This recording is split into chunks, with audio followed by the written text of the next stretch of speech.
শেষ হলো একটি কর্মমুখর সপ্তাহ। 5 দিনে চলতি সপ্তাহের ব্যক্তি, প্রতিষ্ঠান, রাষ্ট্রের প্রাপ্তিযোগ ও ব্যয়ের লেনদেন হিসেব শেষে ভাগশেষে থাকলো কি, তা জানাতেই আমাদের আয়োজন ভাগশেষ। সঙ্গে আছি আমি সাজিদ আরাফাত। শুরুতেই খাদ্য নিরাপত্তার বিষয়টি জানবো। আজ আমরা জানি যে বিশ্ব খাদ্য দিবস। জমির শ্রেণী পরিবর্তনের কোনো আনুষ্ঠানিক অনুমোদন ছাড়াই দেশ জুড়ে নষ্ট হচ্ছে উর্বর কৃষি জমি, গড়ে উঠছে আবাসিক প্রকল্প। কংক্রিটের দখলে শস্য ভাণ্ডার, ঝুঁকিতে পড়েছে খাদ্য নিরাপত্তা। খাদ্য নিরাপত্তার যে বিষয়টি বলছিলাম সেটি নিয়ে আমরা একটু আলোকপাত করতে চাই যে সারা দেশে যে আবাসযোগ্য জমি রয়েছে সেটি অপচয় হচ্ছে বিভিন্ন অবকাঠামোর কারণে। আমরা জেলা ভিত্তিক একটু দেখতে চাই। সুনামগঞ্জ, বান্দরবান, ফরিদপুর, সিলেট, নেত্রকোনায় দেখতে পাচ্ছি আমরা যে আবাসযোগ্য জমি অপচয় হচ্ছে, যার ফলে কিন্তু খাদ্যের যে নিরাপত্তা ঝুঁকি সেটি তৈরি হচ্ছে। আমরা একটু দেখে আসতে চাই। সুনামগঞ্জে 9,26,000 একর আবাসযোগ্য জমি অপচয় হচ্ছে, বান্দরবানে 1,06,000 একর, ফরিদপুরে সেটি পরিমাণ 43,000 একর এবং সিলেটে 39,000, নেত্রকোনায় 32,000 একর যে আবাসযোগ্য জমি সেটি অপচয় হচ্ছে এবং যার ফলে খাদ্য নিরাপত্তার যে ঝুঁকি সেটি তৈরি হচ্ছে।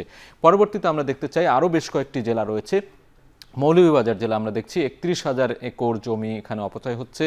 চট্টগ্রামে সেই পরিমাণ 29,000 একর, টাঙ্গাইলে 23,000, হবিগঞ্জে 21,000 একর এবং কিশোরগঞ্জে 21,000 একর আবাসযোগ্য যে জমি অপচয়, সেই জমি অপচয় হচ্ছে, যার ফলে দেশে একটি খাদ্য যে নিরাপত্তার যে বিষয়টি সেটি কিন্তু অনেকাংশে ঝুঁকিতে পড়ে যাচ্ছে।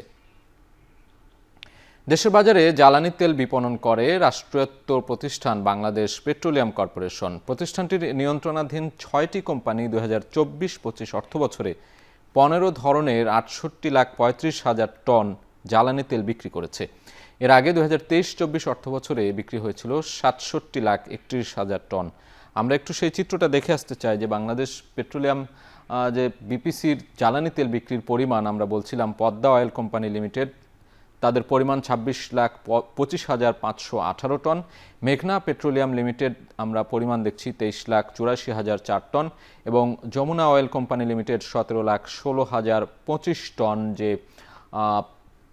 তাদের যে অয়েল যে উৎপাদনের বিষয়টি, তেল বিক্রির পরিমাণ, সেই পরিমাণের আমরা বিষয়টি দেখছিলাম এবং পদ্মা, মেঘনা, যমুনা তারাই কিন্তু মূল বলা চলে যে এই বিপিসির যে জ্বালানি তেল বিক্রি, সেই জ্বালানি তেল বিক্রিতে শীর্ষে অবস্থান করছে এই 3টি কোম্পানি আমরা দেখছি।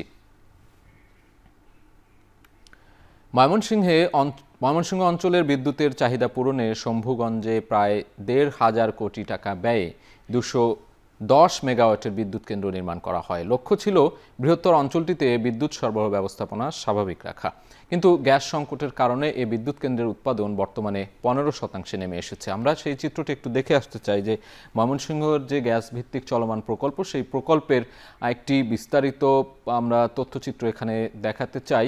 ময়মনসিংহ 360 মেগাওয়াট বিদ্যুৎ কেন্দ্র, যেটির 2,176 কোটি টাকা ব্যয় হয়েছে আমরা দেখছি এবং বাণিজ্যিক উৎপাদন লক্ষ্য জুন 2026 পর্যন্ত আমরা এটি সময়সীমা দেখছি। এবং ধনুয়া ময়মনসিংহ গ্যাস পাইপলাইন যেটি রয়েছে সেটির নির্মাণ ব্যয় বা প্রকল্প ব্যয় আমরা দেখছি 553 কোটি টাকা এবং সেটির প্রকল্প শেষের লক্ষ্যমাত্রা ধরা হয়েছে একটি সময়সীমা আমরা দেখছি জুন 2026, অর্থাৎ আগামী বছর জুন মাসে কিন্তু এই প্রকল্পের যেটি লক্ষ্যমাত্রা, সেই লক্ষ্যমাত্রা শেষ হবে। আমরা ময়মনসিংহের যে গ্যাস ভিত্তিক চলমান প্রকল্প সেটির তথ্য জানছিলাম।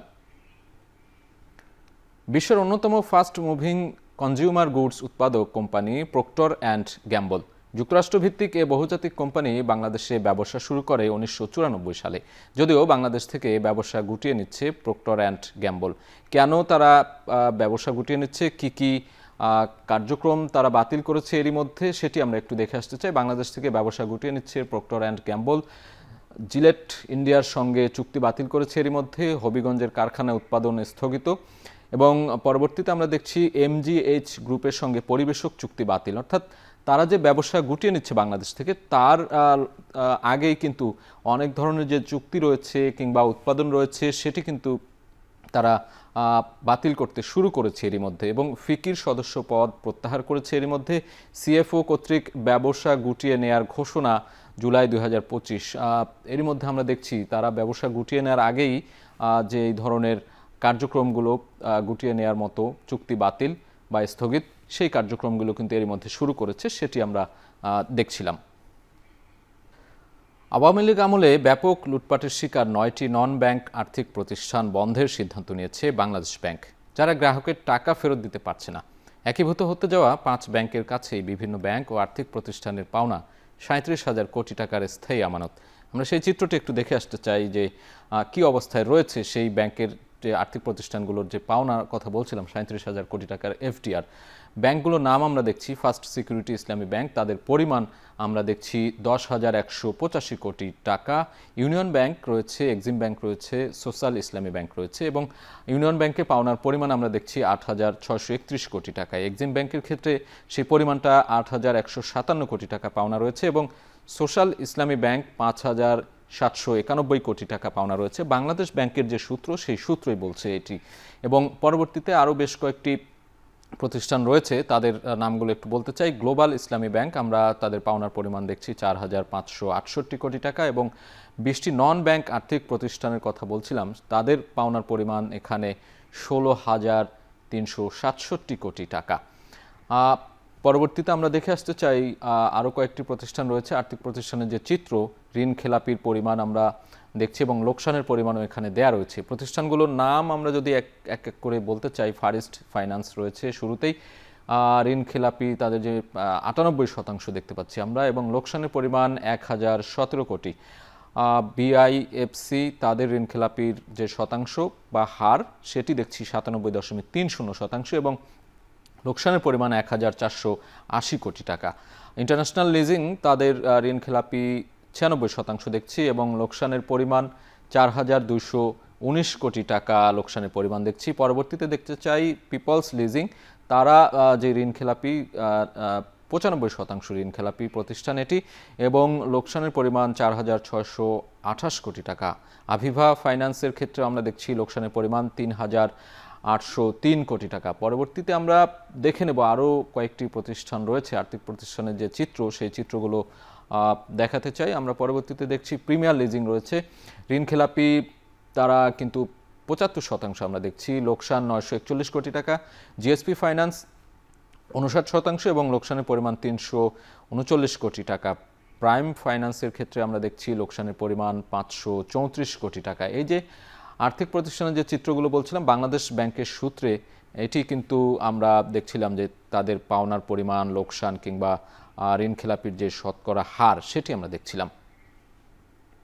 বাজেট ঘাটতি পূরণে সরকারের অভ্যন্তরীণ ঋণের অন্যতম বড় উৎস সঞ্চয়পত্র বিক্রি, কিন্তু চড়া সুদের চাপ কমাতে সরকার সঞ্চয়পত্রের ঋণ থেকে ধীরে ধীরে সরে আসছে।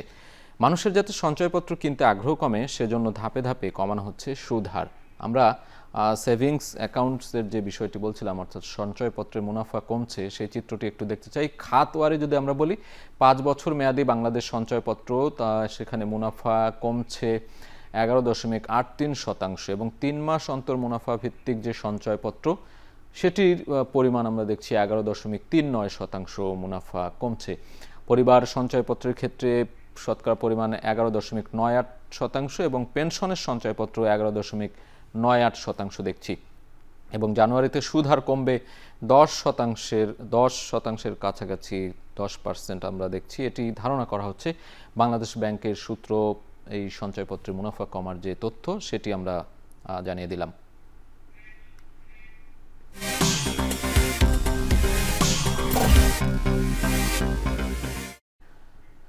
চলতি সপ্তাহের শেষ কার্যদিবসে ঢাকা স্টক এক্সচেঞ্জে ডিএসইএক্স সূচক বেড়েছে প্রায় ৩ পয়েন্ট। লেনদেন হয়েছে ৪৪৪ কোটি টাকারও বেশি, যা আগের দিনের চেয়ে ৪৩ কোটি টাকা কম। আমরা এই সপ্তাহের শেষে এসে ঢাকা স্টক এক্সচেঞ্জের যে চিত্র ছিল সেই চিত্র দেখতে চাই। সূচক ও লেনদেনের এখানে পরিমাণ দেয়া হয়েছে।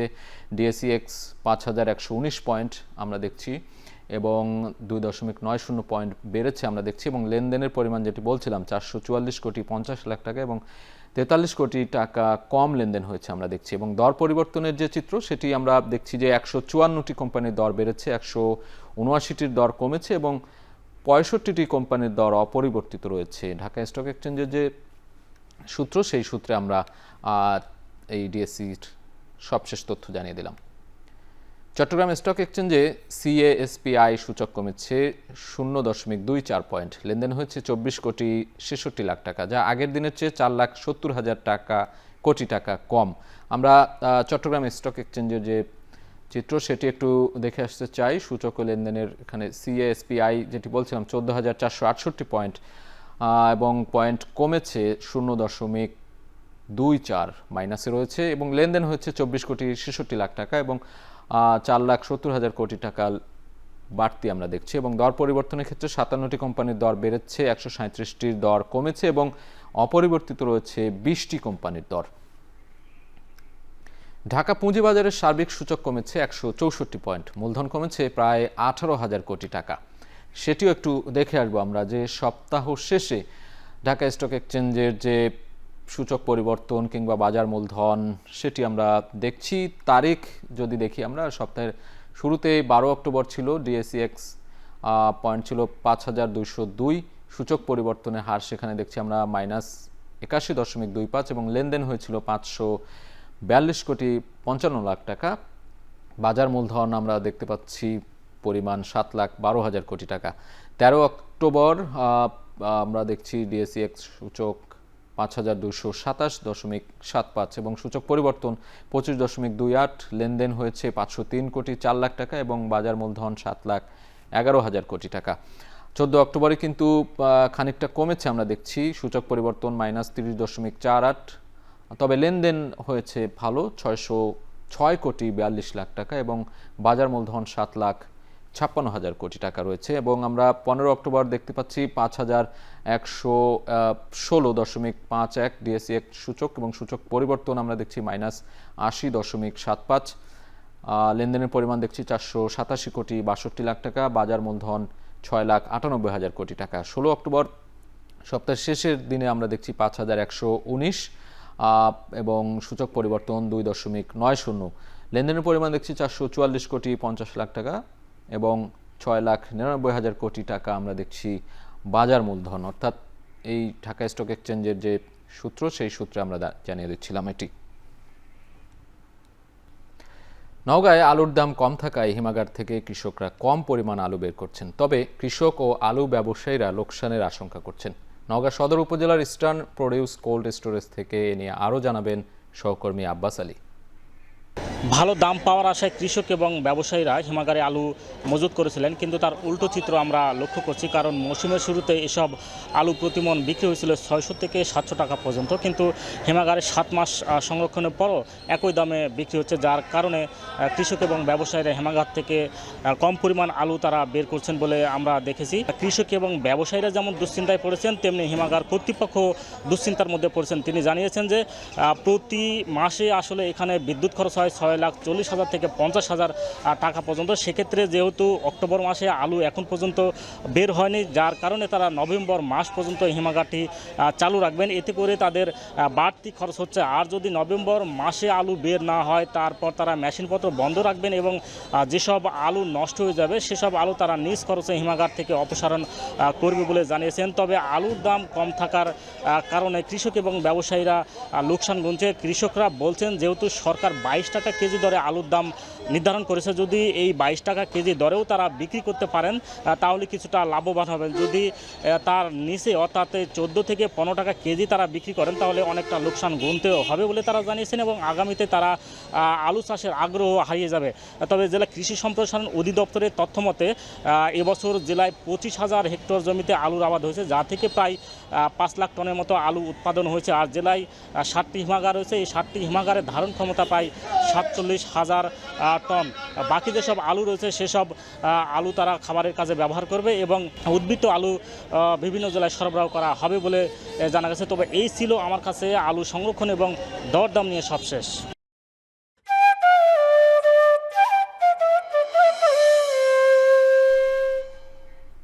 গত কয়েক মাস ধরে খুলনায় বাড়তি দামে বিক্রি হচ্ছে মাছ। সমুদ্রের মাছ ধরা নিষেধাজ্ঞা এবং চাষের মৌসুম শেষ হওয়ায় মাছের সরবরাহ বাজারে অনেকটাই কম, এতে সব ধরনের মাছের সংকট দেখা দিয়েছে বাজারে। এ বিষয়ে আরও জানাতে নগরীর সন্ধ্যা বাজার থেকে যুক্ত হচ্ছেন রামিম চৌধুরী। আমরা সহকর্মী রামিম, আপনি মাছের বাজারে রয়েছেন। আমরা বলছিলাম মাছের দাম বাড়তি, সরবরাহ কেমন, দাম বাড়তি নিয়ে ক্রেতা বিক্রেতাদের অভিমত কি জানাবেন, সেখানে বেচা বিক্রির খবরটিও বলবেন।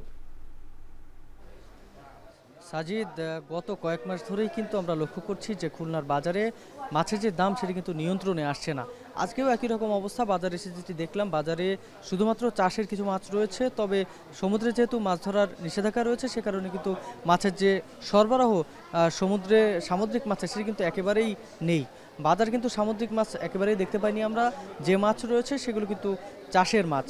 এখানকার ব্যবসায়ীরা যেটি বলছেন যে মূলত চাষের যে মাছ রয়েছে সেটি দিয়ে কিন্তু বাজারের যে চাহিদা সেটি পূরণ করা হচ্ছে।